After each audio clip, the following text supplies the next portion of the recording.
All right, so first order of business is to review this period in the business game.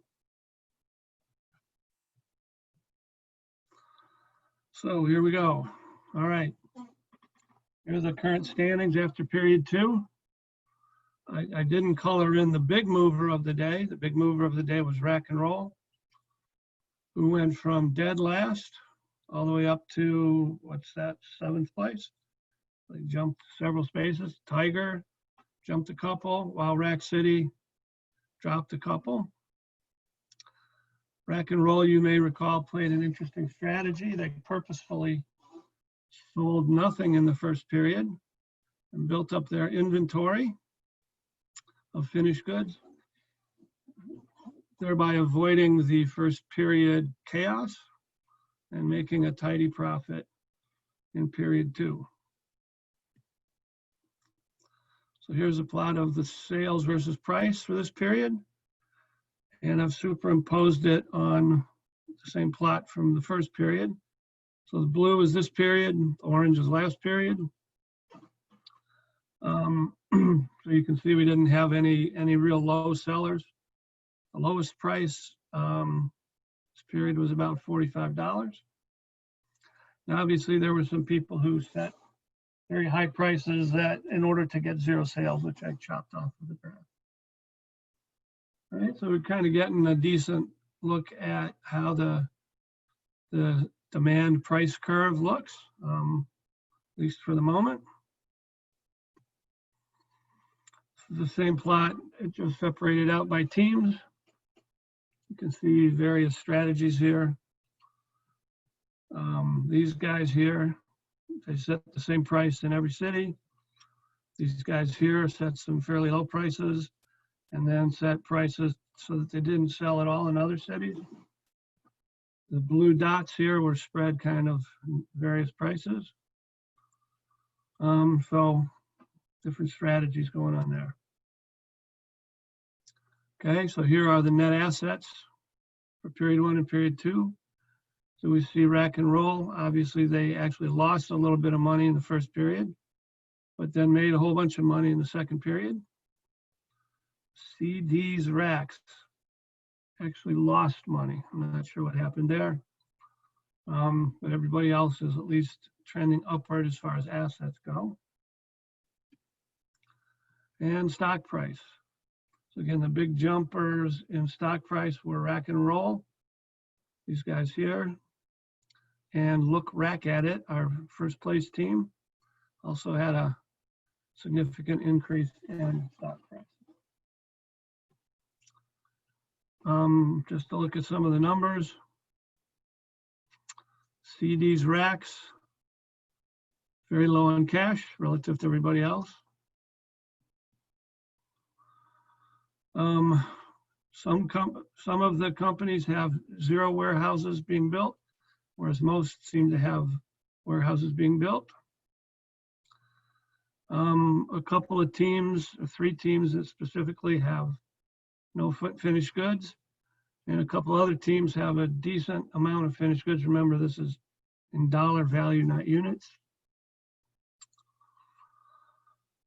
We pointed out how CD's Racks actually lost money, whereas Rack and Roll made a bunch of money using the strategy mentioned previously. We see we have some dividends going on here. In particular, CD's Racks is now offering a $2 per share dividend. And some insider purchases. So all of these insider purchases are long. In other words, this is companies buying shares of their own stock. Here are the sales figures. CD's Racks sold nothing. Possibly they were fulfilling back orders, not sure. And then Spice Racks did not sell very many. And then the rest of the people, well, Rack and Roll sold a bunch, again, because they had been stockpiling previous period. Okay, so that's what we got.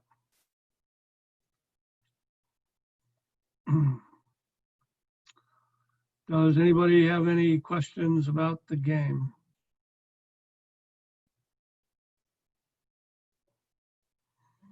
I also reviewed the individual stock purchase decisions last period. They were interesting. Most groups did a pretty good job picking stocks. A couple groups did not. All right, I'm not seeing any questions. All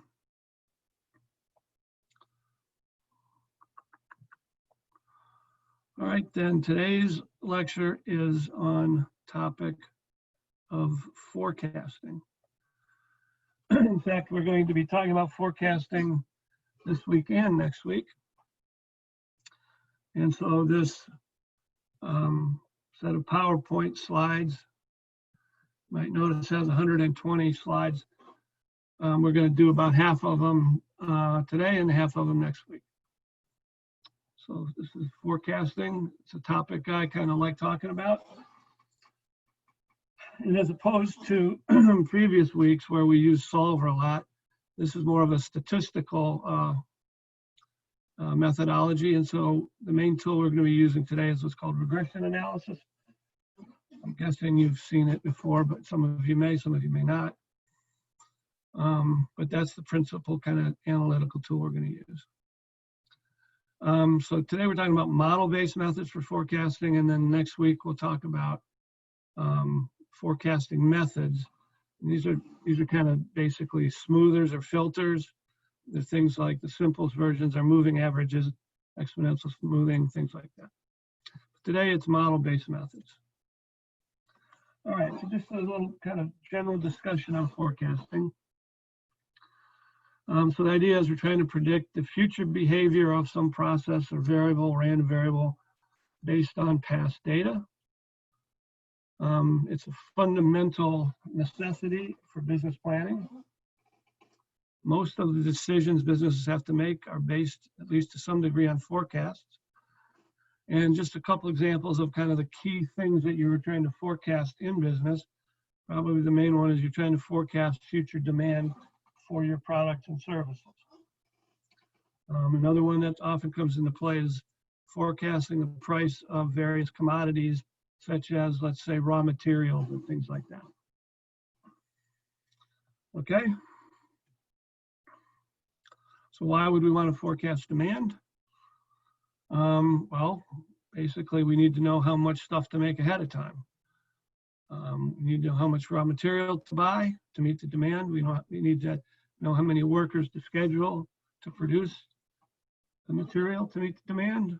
We need to know how much to pre-position around the country, let's say in our warehouses, to meet the demand. We need to know how much production capacity to build. Perhaps that's a longer term kind of forecast. But if we see demand increasing over several years, we may need to build a new plant. All right, so whenever you have significant lead time in production and variation in demand, and the need for fast customer service, you have to maintain inventory. We've seen this last week. And the more accurate you can forecast future demand, the less inventory you will need, and therefore the cheaper it'll be. So why is that? Well, if you could exactly forecast future demand, you wouldn't need any excess inventory. But if there's variation in demand, you have to have enough inventory to cover, let's say, 95% of the distribution, not just the mean value. All right, so today we're talking mostly about what we call time series data, time series forecasting. So time series is just like a random variable observed over time. So I just have some simple examples here. This is the dollars, this is the sales of Australian red wine by month over a period of, looks like about 12 years, right? So each little dot represents 1 month worth of sales data. And you see that this is called a time series. I mean, if you look at it carefully, there are things you could probably notice that might help us forecast future values out into the future out here to the right. First of all, you probably notice that there's an upward trend in sales. And if you look carefully, you'll notice there seems to be seasonal behavior. In fact, if you took these peak values and you counted how many months are there between these peaks, the answer is 12 months. So there's actually, as you might expect, there's seasonal variation in red wine sales, and we might be able to exploit that seasonal variation to better forecast. If you were to look carefully, you notice that there's sort of this seasonal pattern. And in the beginning, it has a sort of an amplitude of about yay much. Whereas at the end, the amplitude is much bigger. So it's sort of like the variation is also increasing over time. This is the yearly average level of Lake Huron. I'm not sure what I see here necessarily. Actually, there's not a whole lot of obvious pattern here that we could exploit. This is monthly new polio cases. So this is just to show you that sometimes you can have kind of integral or integer type of time series. Monthly traffic injuries in Great Britain. Again, you see kind of a similar thing here. I'm not sure we see a trend, but we definitely see the seasonal behavior of peaks every 12 months. This particular time series was generated because right about where my cursor is, they passed a new law that they hoped would reduce injuries. And so the idea was to say, well, did this law have any effect? And it looks like indeed it did lower the kind of the average level of injuries, monthly injuries. US population in 10-year intervals. So we don't see as much kind of up and down variation here. But I suppose the key question one might ask is this a kind of a polynomial trend or is it an exponential trend?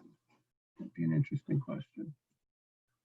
There's a very famous time series. It's lynx trappings in Canada by year. There definitely seems to be a pattern. And so you might think that if you counted the number of years between peaks, that it would be always the same, but in fact it isn't, right? So it's not perfectly periodic. And it turns out, and I can't remember the exact explanation, but it turns out to behave much like a second order partial differential equation. I mean, a second order differential equation. So it's an example of kind of two related time series. So it's the daily closing price of the Dow Jones Industrial Averages in the United States and the closing price of the All Ordinaries Index in Australia, which is basically Australia's version of the Dow Jones. And you can pretty much look at them and see that they seem to be very closely related. So that brings to mind the idea that perhaps you could use the closing price of the All Ordinaries to forecast what's going to happen on the Dow Jones later in the day, or vice versa for that matter. So these are just examples of some time series, just so you know what we're talking about here. So these are my first and second law of forecasting. First law says, in forecasting, we assume the future will behave like the past. Because that's what forecasting is. We're using historical data to try and predict what's going to happen in the future. So imagine we had this time series here, right? You know, you can see it, there seems to be a pattern. It looks like it's kind of predictable. You can imagine in the future, it might keep going in the same way. Now, if you're standing here at this point at time 23, I guess it is, and you're trying to predict the future, right? Any forecasting method would say you're going to go like this. No forecasting method could predict that was going to happen, right? In other words, if the future does not behave like the past, none of this crap is going to work. The second law is that even if the future does behave like the past, there is a limit to how accurate forecasts can be. In other words, there's pretty much always some randomness involved in forecasting. We can never know the future with certainty.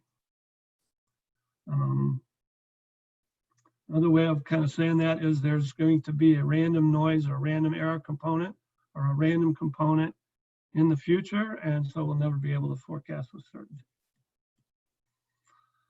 Okay, now what this is a time series plot of an example outcome of what's called typically white noise. It's called white noise in signal processing. It's called white noise in forecasting. And all it really is are normally distributed, independent observations with some variance and some mean, in this case, mean zero. And so white noise is basically what we call unforecastable. And by that, what we mean is, if you had to forecast out into the future, your best guess would be to just simply guess the mean, which in this case is zero, right? There's no pattern in here that you can exploit. Your best forecast is simply to say zero, all right? So white noise is like unforecastable, or it's like there's nothing to exploit in there to do better than just predicting the mean. Okay, so what we're trying to do is forecast or predict future values of the time series, but it's also necessary to estimate the accuracy of our forecast, right? It's very important, because if you don't know how accurate they are, they really don't do you all that much good. So there's various ways we can measure forecast error. Generally, the notation goes something like this.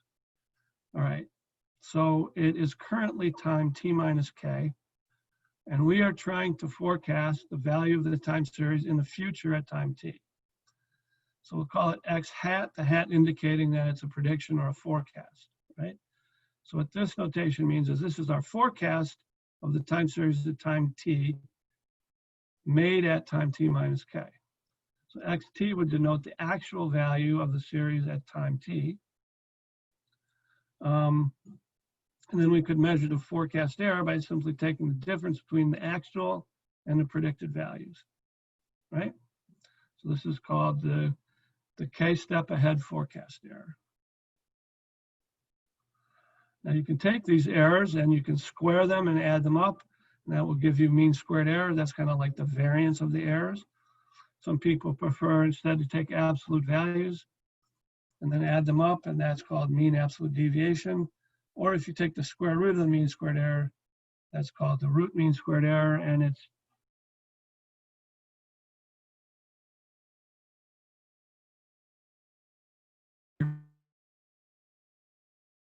how accurate your forecasts are. Why is it critical to estimate forecast error? So suppose we predict next month's demand is going to be 700 units. All right, and production lead time is 1 month. And so we want to make enough, we want to have enough stuff in inventory to meet our demand with 95% confidence. Well, suppose our forecast is 700 plus or minus 5. In other words, it has a small standard deviation. So we expect demand to vary from 795 up to, 695 up to 705. Well, then we only need to make 705 units. If our forecast has a high error, in this case here, we're going to need to make 1,000 units to be 95% confident that we can cover all of the orders. So just because the second forecast is less accurate, it costs us more money. Okay, so I mentioned this week we're going to talk about model-based methods and next week forecasting methods. So today we're going to talk about kind of 3 general ways. First one is trend and seasonal decomposition. This will be based on regression mostly. We're going to learn about some time series methods, ARIMA and related models. This stands for autoregressive integrated moving average models. They're actually kind of neat. And then some multiple regression using leading indicators kinds of stuff. All right, so I mentioned that our primary tool today is linear regression analysis. And just, I'm sure you've seen this before, but the idea is kind of like this. Suppose I knew the fall grade point average of all of the first year students, and it was around Christmas time, and I was trying to predict what is going to be their spring GPA. So I went out and collected data from last year's class, and this is just a plot of the fall and the spring GPA, right? So for the next time I'm going to do this, I want to be able to say, okay, suppose a student had a 3.0 in the fall, what are they going to get in the spring, right? So what I want to do is fit a line to this data, right? And that line, well, it doesn't have to be a line, but to keep things simple to begin with, we're going to say we're going to start with a line. So what's the best line to represent this data? I've drawn two possible lines in here. Which one is better? So we're looking for the best fitting line that fits these data points. That's what simple linear regression is, okay? So X is the data we know, the fall GPAs. Y is the data we're trying to predict, the spring GPAs. And we're going to have a prediction of this form, a linear model.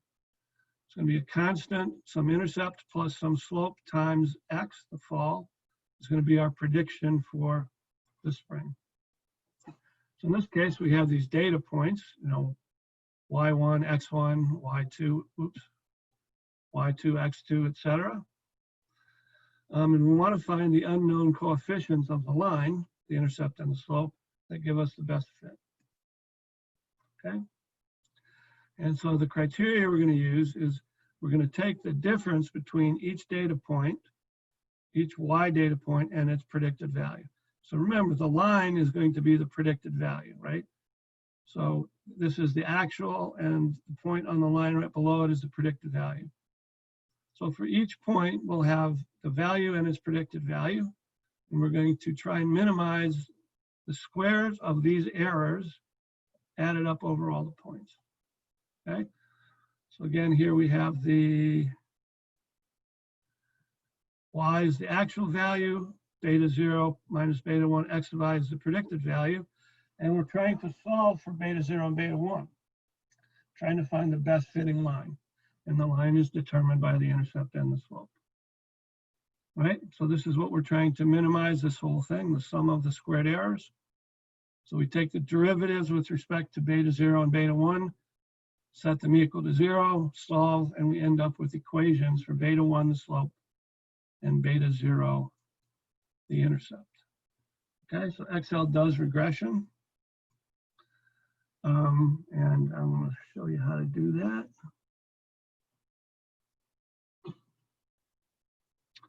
Okay, so just the data we're going to use now. Here's the spring GPAs. So we're trying to predict the fall GPAs. And so you go to data, and hopefully you have this data analysis tool installed. It should be right above solver. If you don't have data analysis, you install it the exact same way you install solver. You go to data analysis, you choose regression. We can't see your Excel file. Oh, damn. Sorry about that.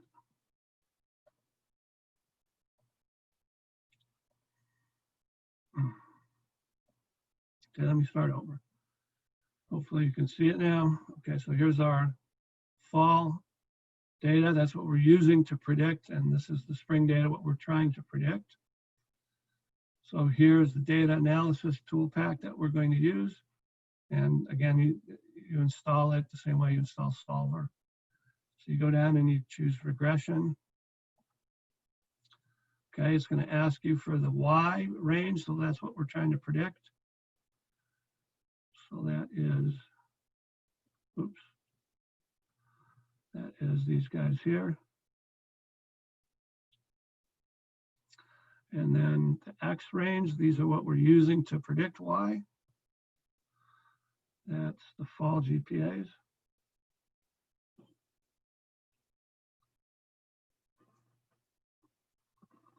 All right, I have labels in my columns. You can force the intercept to be 0, but I don't want to do that. I want my calculations to come in a new sheet, and I'm going to check off a line fit plot. Okay, so it kicks out the regression analysis results. And it shows you, okay, so this is a plot. The blue are our data.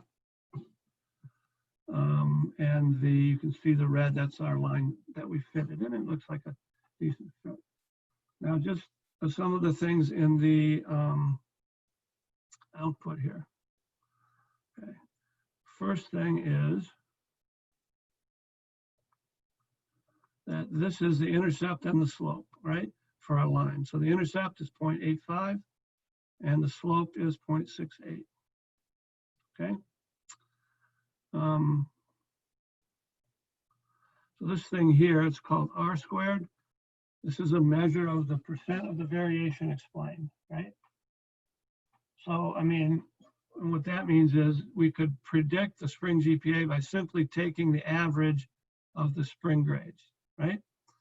And that would give us a prediction. Looks like we'd predict somewhere around 3.0 for everybody. Or we could fit a line and use the line to predict. So how much better do we do when we use the line instead of just the mean? So we've reduced the variance about in half. In other words, the variance of the forecast errors is about half as big. That's roughly what that means.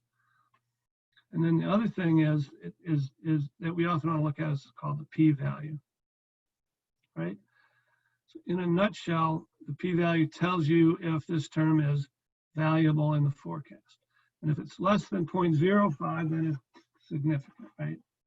So this number here is way less than 0.05, and that means that indeed the fall GPA is quite helpful in forecasting the spring GPA. Right, so that's a quick example of regression analysis. We'll do many more today. Nope.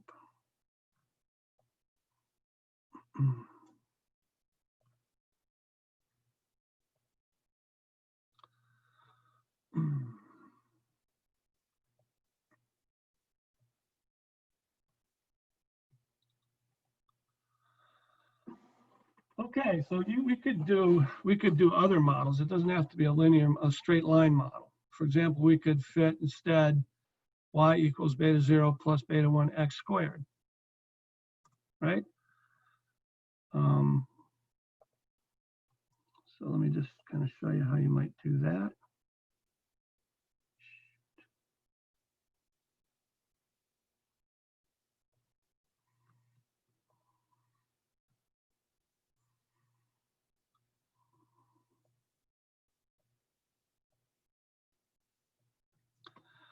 Okay, so again, we're trying to predict spring GPA, so that's our y.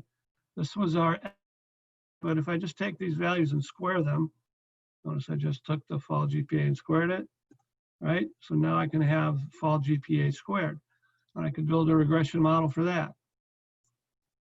So I would go to data analysis, regression, and now I would just pick, instead, I would pick this column here, H.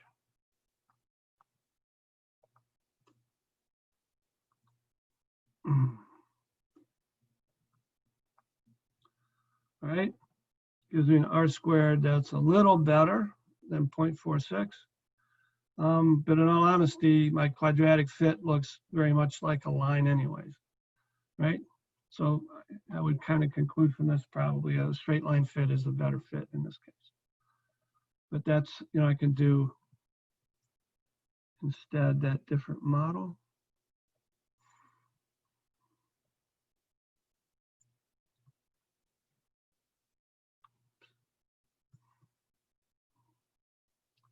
That's not it.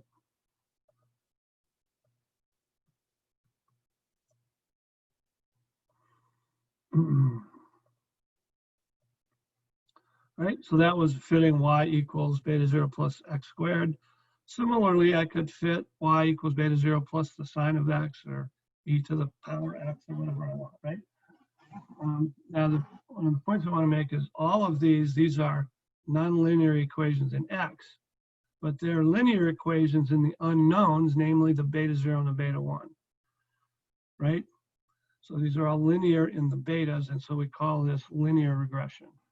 Finding these unknown betas is done the same way.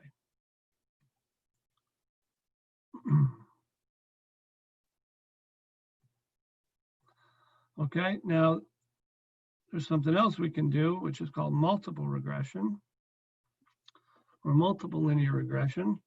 So now you can use more than one variable to predict Y. So remember, Y is our spring GPA. X1 could be our fall GPA. X2 could be our SAT scores. X3 could be our number of AP credits or whatever, right? So we can try and use several input variables, X1, X2, X3, to forecast or predict Y. So we end up with a model that looks like this. In vector notation, it looks like that. I'm going to rush through this because the math is not that important. This turns out, this is what we're trying to minimize, which can be written like this. And taking derivatives and setting them equal to 0 gives us a solution for the values of beta in this model. That gives us the best predictive model. That's the equation for it. And I'll show you how to do that.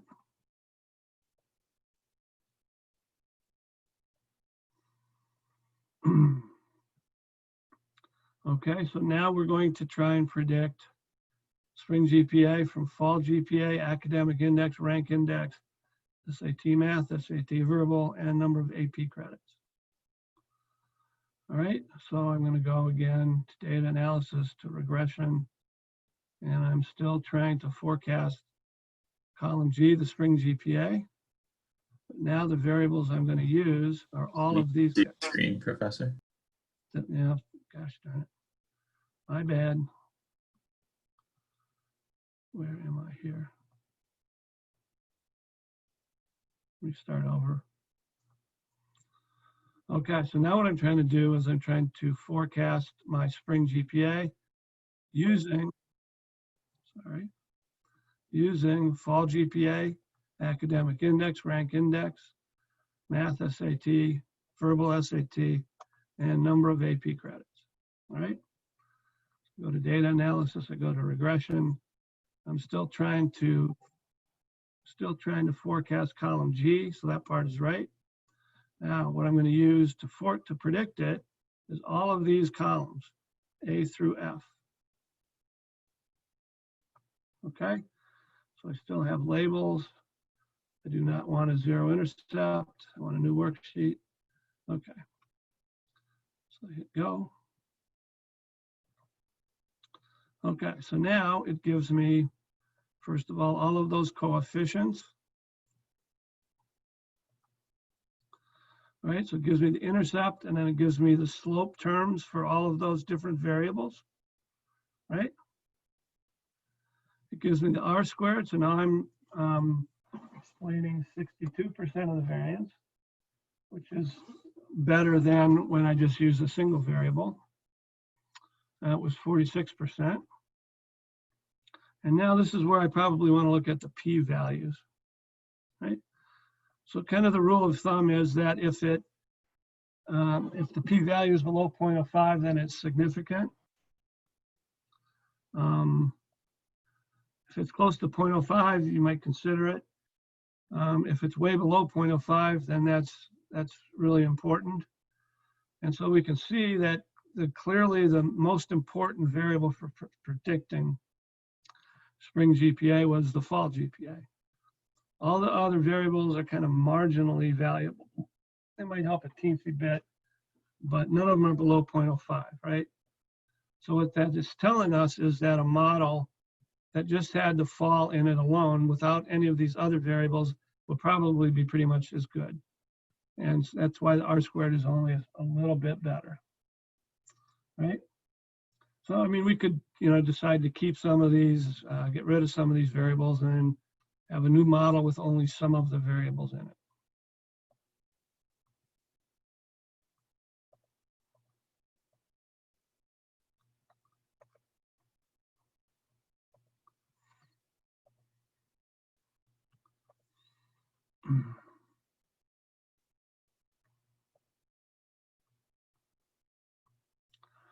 Okay, so now we're going to do some time series modeling.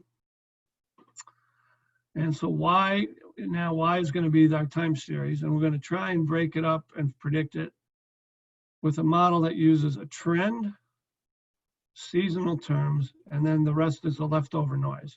So we're going to try and decompose into a trend, seasonal, terms, and then we'll be left with the noise term.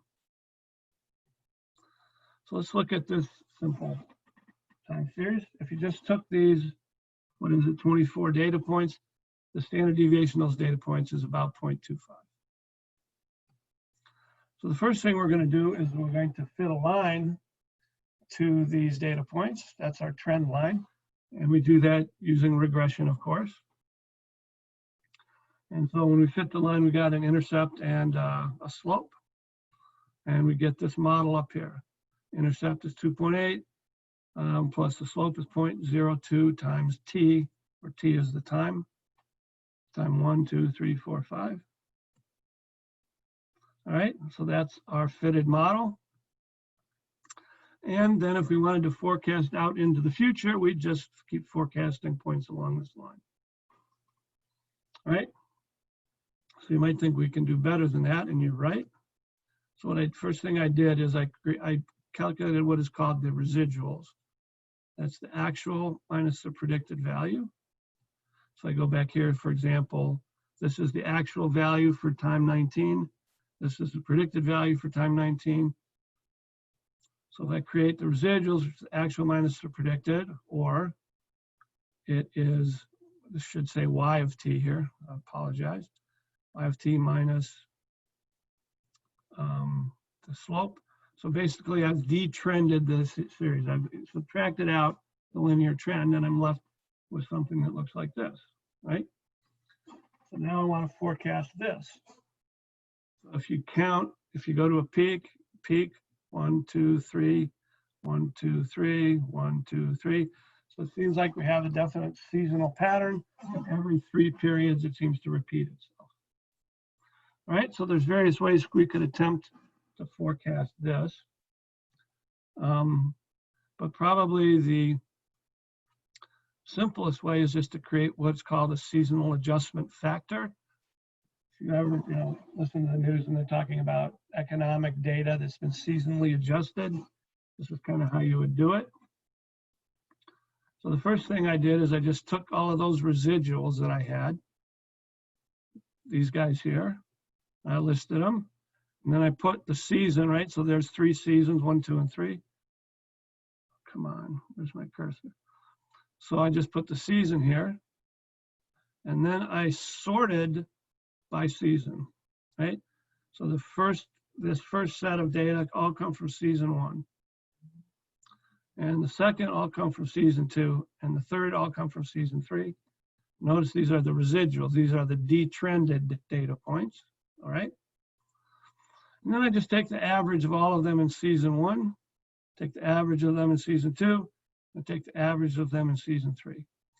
So what this is saying is, so if we start at our trend line, if it's season 1, we're going to start at our trend line and we're going to go up 0.25 units. If it's season 2, we start at our trend line and we go down minus 0.24 units, etc. Right? So we have a model that looks like this. It's our trend plus our seasonal adjustment factor, where the seasonal adjustment factor depends on which season is it, season 1, season 2, or season 3. And these are the seasonal adjustment factors. Oops. So now I plotted the actual data, the dark blue, and our predicted value in the pink. And then you can obviously continue this pattern out into the future. All right, so we have a model that has a trend, a linear trend, and it has seasonal adjustment factor. Now this one looks pretty good. All right, so if I calculate the residuals from this model, the model that includes the linear trend and the seasonal adjustment factor, the residual plot looks like this. And the variance of the residuals started out being 0.28, I think. So we've cut the variance in half at least. Okay, now I look at these residuals and I ask myself, now, is there any pattern there that I think I can exploit to forecast even better? And at least at this point, the answer is no. Okay. So, I mean, I've got my model. Y is equal to this constant plus this slope times T plus my seasonal adjustment factor. Okay, now the trend model doesn't have to be a linear trend, right? It can be a quadratic trend, it could be an exponential trend, it could be anything I want, right? Just a function of the time T.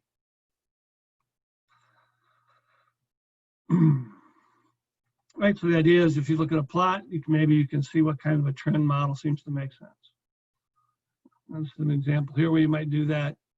This one's not particularly obvious, but if you were to plot a sine wave or a cosine wave, you would see that that's actually a pretty good trend model that you could use for that time series. Okay, so we basically have this model that says what we're trying to forecast has a trend component, a seasonal component, and then some random noise. And so this noise is what we get, the residuals, when we take our time series and we subtract out the trend and the seasonal component. Now, can we extract anything else out of this noise?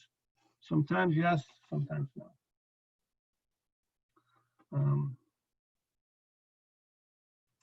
We already talked about multiple linear regression, where we have several variables, X variables, that we're using to predict Y. So we talked about that.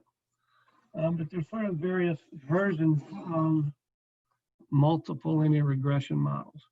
So the first example here is it's basically a trend model. It's just not a linear trend, right?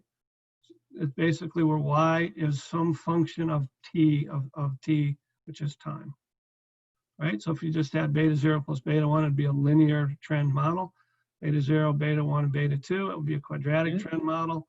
You could add on other trend components if you wanted to as well, right? The point is, so this is multiple regression. If we looked at our columns of data, we'd have a column for T, column for T squared, a column for the sine of T, column for e to the T, etc. Or we could use kind of leading indicators, right? Other variables, like we could use when they try and predict the future of the economy, one variable they use is housing starts, right? So X1 might be the number of housing starts last month, and X2 might be the number of factory orders next month, right? So you have these various variables, or sometimes called leading indicators, that you're trying to use to forecast why the economy. Now, here's a completely different kind of model. This is called an autoregressive model, and it's very interesting. So we're trying to predict the value of Y at time T. And the values that we're going to use to do that are the value of Y at time T minus 1, T minus 2, could be T minus 12. In other words, we're trying to use past values of the same time series to predict future values. I'm going to go right to this final example here. First, I'm going to do this one first. So here's our price model, or our price data that we've seen in the past. And I'm actually going to try and do this by example. I think I have it in my.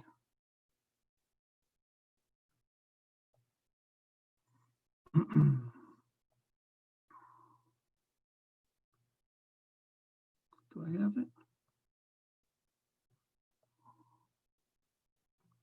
Give me a second here.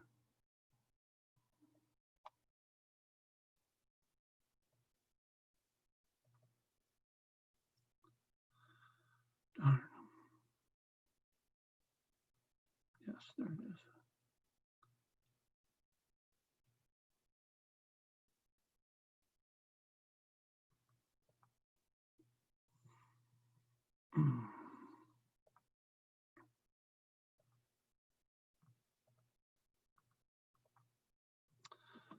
Okay, so here's my original data. Here's a plot of my original data. Okay. So what I do is I take this column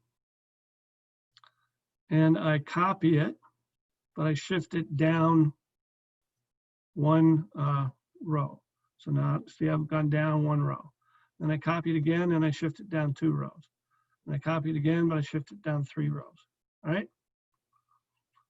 Then what I do is I delete this here in yellow, right? I just delete it, and I end up with this, right? So for example, this right here is a price at time equal to 4. I'm sorry, time equal to 5. Now these are off by 1, God damn it. So this is the price at time equal to 4. This is the price at time equal to 3. This is the price at time equal to 2. This is the price at time equal to 1, right? So I just have the prices at different times shifted. Now you also notice if I go down to the bottom, it's going to look kind of like this, right? So I have to chop this stuff off too. And when I do that, basically I get just 4 regular columns of data, right? So now what I want to do is I want to create a regression model where this is what I'm trying to predict. And these guys here are my 3 X variables.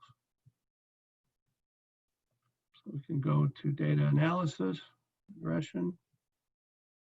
Okay, so what I'm trying to predict is the price at time t. And what I'm using to predict it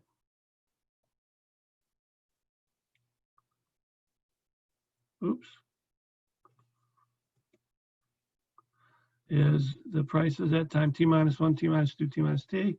3, I got labels. I don't want the 0 constant. Okay. Okay, there's my regression model. All right, it explains 96% of the variance. Pretty damn good. And if I look at, I want to look at my coefficients. And I want to look at my p-values. Okay.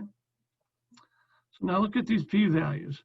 This one here is really small, way below 0.05, right? Is e to the minus 22. These guys here are all really big, way above 0.05. So this is indicating to me that these 3 guys, these 3 guys are basically worthless, right? I don't need them. All I really need is the price 3 time periods ago. So what I'm going to do is I'm going to go back and I'm going to create a new model, right? So my new model, data analysis, regression. I'm still trying to predict that, but now all I'm going to use is the price 3 time periods ago. And the intercept wasn't very helpful either, so I'm going to force the intercept to be 0. Okay, so now it gives me, still gives me 99.9% of the variance explained.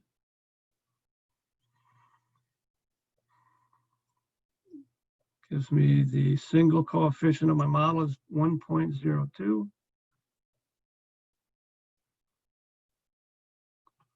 I mean, the line fit is so good, you can hardly, I mean, you know, one is right on top of the other.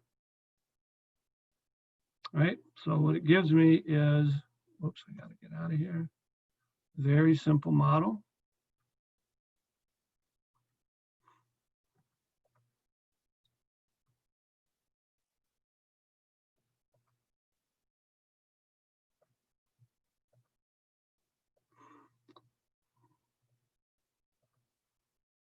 Okay, so we did all of this. It gives me a very simple model. My forecast for the price at time t is 1.022 times the price at t minus 1. So I take that very simple model and I write the actual data and in dark blue, and the pink is the predicted value. And again, it fits very well. Now I forecast out into the future, right? So to forecast this value here, it's just 1.022 times minus 1 minus 2 minus times this, right? And my forecast for this value here is 1.022 times this value here. And my forecast for this value here is 1.022 times this value here. What about my next value? Right? I don't have any data from that period, 3 periods before this. So how do I do that, right? All right, so so that I have data up through period 50. I can predict the value at time 51 using data from 48. I can predict at 52 using data from 49. Predict at time 53 using data from time 50. Predict at time 44. I need data from time 51, but I don't have it. So how can I keep forecasting out in the future? The answer is, since I don't have data of Y at time 51, I use my forecast for Y51, which was made back here. And so by using the forecast, when I run out of actual values, I can continue forecasting out into the future. All right? What do I have here? Okay, so we've seen at least 2 ways to forecast this particular time series.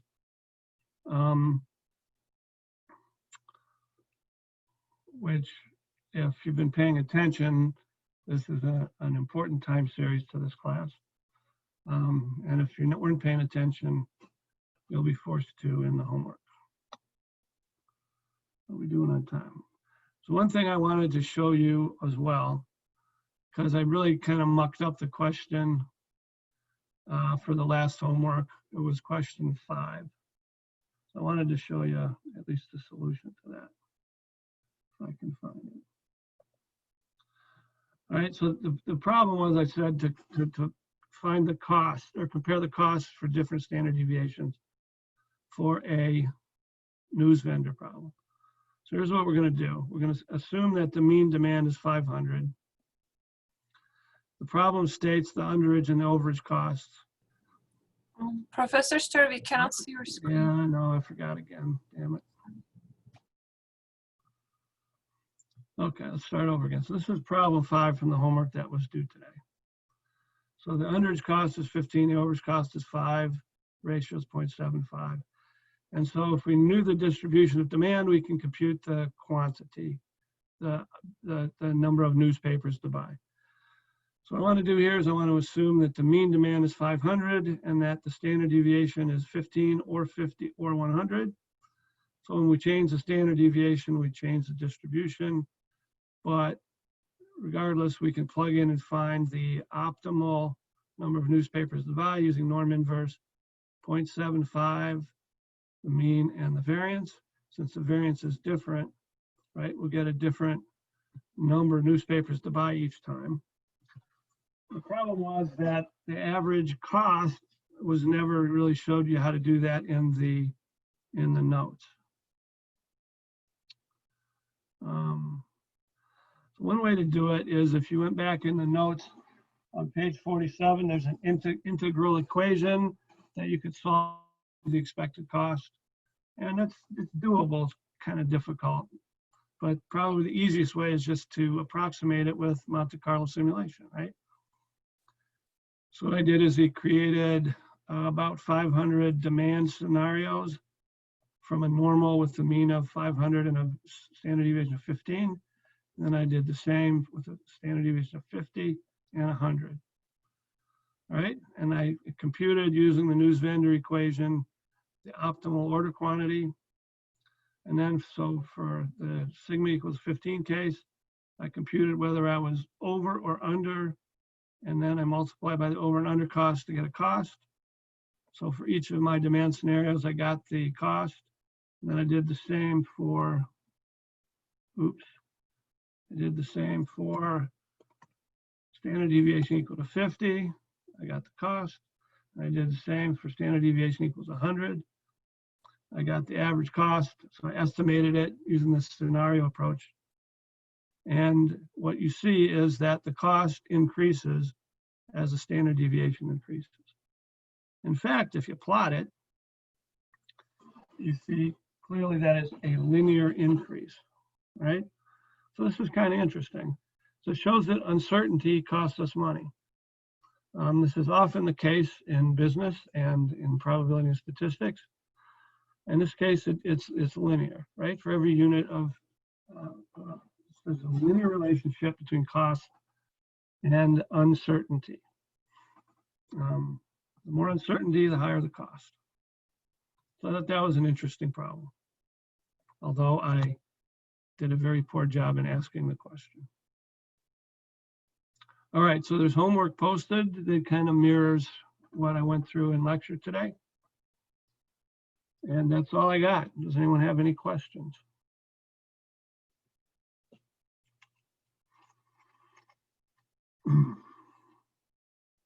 Okay, so we're using regression. So, I mean, when you leave this class, you'll know how to use solver and you'll know how to use regression. Those are two extremely useful analytical tools. I'm not hearing any questions, so Sachil, I guess we can send them out to their group.